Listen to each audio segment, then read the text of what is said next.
What if you could build a real online store system like this, where customers place orders on the store, and those orders instantly appear inside your admin dashboard?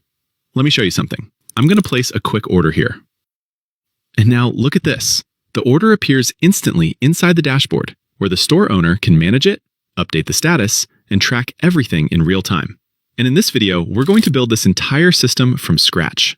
A complete cash-on-delivery store with an order form, a Supabase backend, and a modern admin dashboard. The idea is simple. The customer opens the store and places an order. Then, the store owner logs into the admin dashboard to see and manage all the orders. And everything is powered by modern tools. We'll use Google AI Studio to build the web app, Supabase for the database, authentication, and security, and finally, we'll deploy the store online. Before we start building, let me quickly show you the roadmap for this video. First, we'll create the order system in Supabase. Then, we'll build the store with an order form that sends orders directly to the database. After that, we'll create the admin dashboard where the store owner can log in and manage the orders. And finally, we'll deploy the store online so the entire system is live and ready to use. Let's start with the first step, creating the order system in Supabase. Go to supabase.com and click Start Your Project. If you already have an account, you can sign in. If not, you can create one quickly. Personally, I usually sign in with GitHub, but you can use email or any method you prefer. Once you log in, Supabase will ask you to create an organization. For the name, I'll use Profit Studio. For the type, I'll keep it personal, because this is just an individual project and not a team workspace. And for the plan, I'll select the free plan. The free plan is actually very generous and works perfectly for small and medium projects, so it's more than enough for this tutorial. Next, we create a new project. For the project name, I'll call it Cash on Delivery Store. Then, Supabase asks for a database password. For this tutorial, we won't actually need this password, but you should still save it somewhere safe. This password is mainly used if you want to connect directly to the database using external tools. Next, we choose the region. It's always best to select the region closest to your users because that improves performance and reduces latency. In my case, I'll choose Europe. The rest of the options can stay as they are, including Enable Data API. Then we click Create New Project. Now Supabase will initialize the database.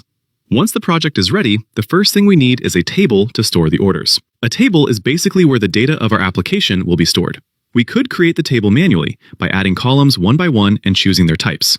But that can take time and might be confusing for some of you. So instead, we'll use a much easier method. We go to the SQL editor, and here we can run an SQL script that creates the entire table automatically. Don't worry about writing this code yourself. I've already prepared it for you. You'll find it in the guide for this video, so you can simply copy and paste it. We paste the SQL code here. Then click Run. And just like that, Supabase creates the table for us. If we go back to the table editor, you can see the new table called Orders. Inside it, we have all the columns we need, like customer name, phone, email, city, address. This table will store every order submitted from the store. We need another table that is very important. This table will be called Profiles. We'll use it to manage who is allowed to access the admin dashboard. In other words, this table will store our admins. So again, we go to the SQL editor. And we run another SQL script to create the Profiles table. Just like before, you don't need to write this yourself. You'll find this code ready in the guide. After running the query, we now have a new table called Profiles. This table will store users and define whether they are admins or normal users. Now we need to create our first admin account. To do that, we go to Authentication, Users. Then click Add User and choose Create New User. Here, you'll enter the email and password for the admin account. These are the same credentials we'll use later to log into the admin dashboard, so make sure you remember them. For this example, I'll create a user with this email and password. Then click Create User. Now we have our first user, but this user is not an admin yet. To make them an admin, we need their user ID. So we open the user and copy the UID from here. Then we go back to the SQL editor, and we run another SQL query. Again, don't worry about the code. You'll find it ready in the guide for this video, so you can simply copy and paste it.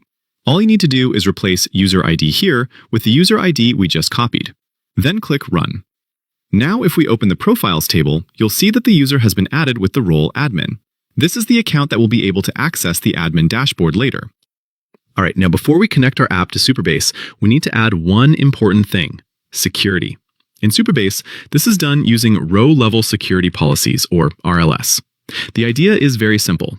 The store should only be able to create orders, and the admin dashboard should be the only place that can view and update those orders. So we'll add a few small policies to make that happen. And quick note, you'll notice that every SQL query I run in this video has a number on the screen. That number corresponds to the same query inside the guide for this video. So if you ever need the code, you can easily find it there and copy it without any confusion. First, we add a small policy on the profiles table. This simply allows each logged-in user to read their own profile, which we'll use later to check if the user is an admin. Let's run that. Next, we create a policy that allows the public store to create new orders. The storefront uses the anon key, so visitors need permission to insert orders, but they still cannot read or update anything. Run. Now we add a policy that allows the admin to view all orders. Here, we simply check the profiles table, and if the user's role is admin, they can see the orders. Run. And finally, we add one last policy that allows the admin to update orders, for example, when changing the order status. Run. Now, if we go to Table Editor, Orders, RLS Policies, you can see the policies we just created. And inside the Profiles table, we also have the policy that allows users to read their own profile. Perfect! Now that our database and security rules are ready, the last thing we need from Supabase is the project URL and the publishable key. To find them, go to Project Settings, then open API Keys. Here, you'll see the publishable key, which is safe to use on the front end. Now, in case the interface changes and you can't find this section, there's an easier way. Just click the Connect button at the top. Then open API Keys. And Supabase will show you everything you need. From here, simply copy the project URL and the publishable key. These are the only two values we need for now to connect our application to Supabase. All right, now our Supabase backend is fully configured, so we're ready to move to step 2, building the store with an order form. This will be the page where customers can place an order, and that order will be sent directly to our database. And the good news is that from here, things become much easier. Up to this point, we did the boring but important Supabase setup: tables, security, and access rules. But now, instead of writing a lot of code manually, we're going to use one main prompt that generates the entire store page with the order form and connects it to Supabase using the project URL and the publishable key we copied earlier. You'll find this prompt inside the guide for this video. And to make things even easier, I added a feature called Customize Prompt. Instead of editing the prompt manually, you just paste your project URL and publishable key, and the prompt will automatically be prepared for your project. Then you simply click Copy and paste it into Google AI Studio. Use this prompt as your starting point, and after that, you can customize the product, the design, and the text however you like. Don't overthink it. First we make it work, then we make it look good. So after giving Google AI the prompt, this is the result. And honestly, I was only expecting a very basic page. But as you can see, the result is already pretty good. We have a clean store layout, a product section, some trust sections, and a full order form ready to use. So what we generated here is already a complete basic store. Now, your result might not look exactly the same. Sometimes the AI generates slightly different layouts or small design changes. But in most cases, you'll get something very close to this. And the best part is that everything here is easy to customize. If you want to change the product name, the image, the price, or even sections of the page, you can simply ask Google AI Studio to modify it. Later in the video, I'll show you how easy it is to customize everything. But for now, let's quickly test the order form. I'll click Order Now, which takes us to the order page. Here, I'll just fill the form like a normal customer. I'll enter the name, phone number, email, city, country, the full address, and maybe add a small order note. Then we click Complete Order, Pay on Delivery. Now let's make sure everything is working correctly. We'll go back to Supabase, open the table editor, go to the Orders table, and check if the new order appears in the database. And as you can see, the order was successfully added to the database. Here we can see the customer name, exactly the same name we entered in the form. We also have the phone number, the email, the city, the country, and the full address. If we scroll, we can also see the product name, the variant, the quantity, and even the order notes we added. So everything we submitted from the store is now stored here inside the Orders table. This confirms that our store is correctly connected to Supabase and the database is working perfectly. Now, of course, this view is mainly for developers. A real store owner wouldn't normally come here to manage orders inside the database. Instead, they would use a dashboard, where all the orders appear in a clean and organized interface. So in the next step, we're going to build exactly that. We'll create an admin dashboard where the store owner can log in, view all orders, and manage them easily. So let's move to step 3, building the admin dashboard. Just like before, I've already prepared the prompt for you inside the guide. It also includes the customized prompt feature, so all you need to do is paste your Supabase project URL and publishable key, copy the prompt, and run it in Google AI Studio, exactly like we did when generating the store. After running the prompt, this is the result. And here we simply log in using the admin email and password that we created earlier in Supabase. Once we sign in, we enter the dashboard. Right away, we land on the overview page where we can see a quick summary of the store, like the total orders and the current order statuses. Now, if we open the orders page, you'll notice something interesting. The test order we created earlier from the store is already listed here. That's because the dashboard is connected to the same Supabase database. The store sends the orders to Supabase, and the dashboard reads them directly from there, so everything is connected together. From here, the store owner can also manage the order status, for example, marking it as confirmed, shipped, or canceled. Now, while looking at this page, I noticed something important. We can see the customer name, the product, the date, and the status. But for a cash-on-delivery store, something very important is missing, and that is the delivery address. Because if you're shipping real products, the address is obviously essential. So this is actually a good example of how easy it is to improve the dashboard. Instead of manually editing the code, I can simply ask Google AI Studio to make the change for me. So here I write a very simple prompt. Add the customer address to the orders page. Get the address from the Supabase orders table and show it in a new column called address. And that's it. Now I run it. And after the update, if we go back to the orders page, you can see that we now have a new address column, and the address is displayed here.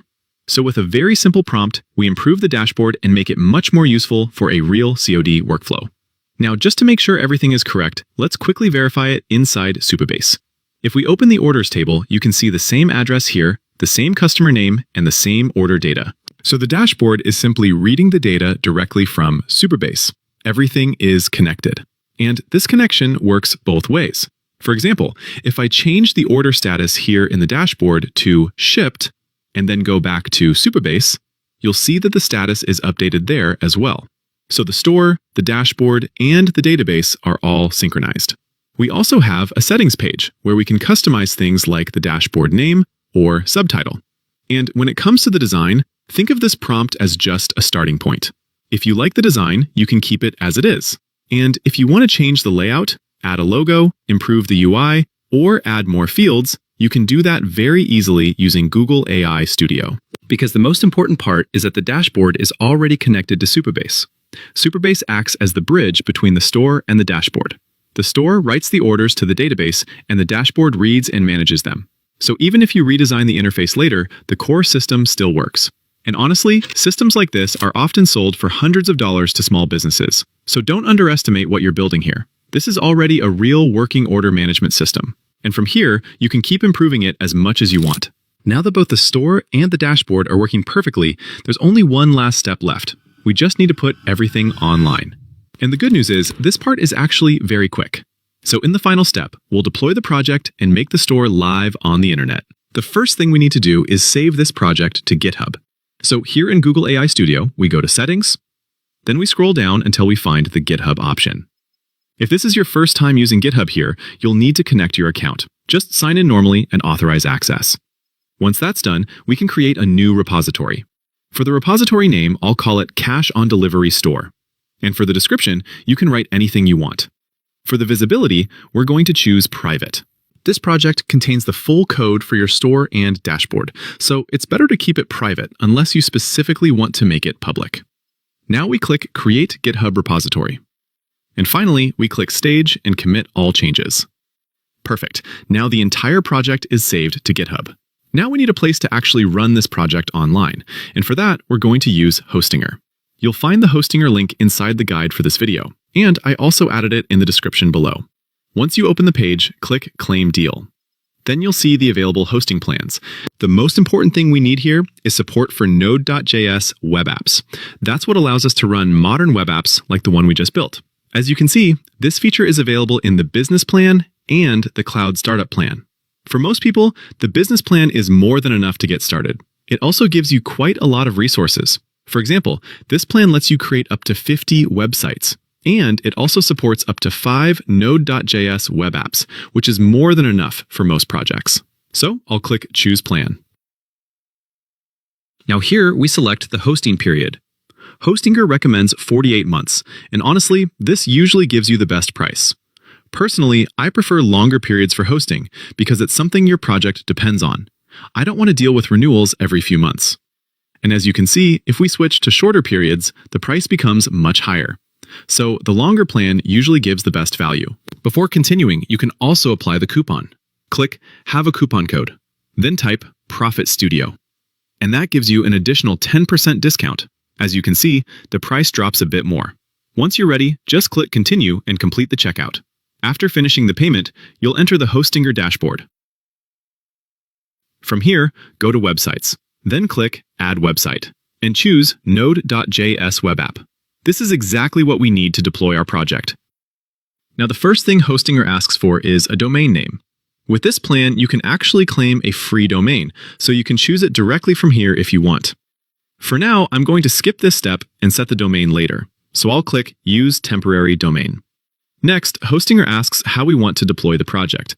We have two options here: import a Git repository, upload the project files manually. The easiest option is import Git repository, since we already pushed the project to GitHub. So I'll click Continue with GitHub. Now Hostinger will show all the repositories connected to our GitHub account. I'll search for the repository we just created. I named it Cash on Delivery Store. Here it is. So I'll select it and click Continue. Now we arrive at the build settings. In most cases, you actually don't need to change anything here. Hostinger automatically detects the correct configuration for the project. So we can simply leave these settings as they are, and then click Deploy. Now we just wait a few seconds while Hostinger builds and deploys the project. And that's it. Deployment completed. Now if I click Go to Dashboard, we can see our deployed project here. And if I open the link, the store loads successfully, which means the project is now live on the internet. Anyone with this link can access the store. But here's one more really nice thing about this setup. Once your project is connected to GitHub and Hostinger, any change you make in Google AI Studio can update the live website automatically. Let me show you a quick example. Let's say I want to change the product image. So I'll give the AI a simple prompt. Replace the product image in the hero section with this image. Now I'll run the prompt. And as you can see, the product image has already changed here in the project. Now, when you're done with your changes, all you need to do is push the update to GitHub. So we go to Settings, then GitHub, and click Stage and Commit All Changes. And that's it. Now if I go back to the live website and refresh the page, you can see the update is already there, which means every time you improve your store, the changes can go live automatically. And if you also want to deploy the admin dashboard, the process is exactly the same. Just repeat the same steps with the dashboard repository. So there's no need to repeat the entire process again. If you want to deploy your own store, you'll find the Hostinger link in the description below. And I also added a step-by-step guide for this video on the channel website, in case you want to follow the process more easily. And as a small bonus for watching until the end, I'll also leave the full project template in the guide, so you can use it as a starting point for your own store. Thanks for watching, and I'll see you in the next video.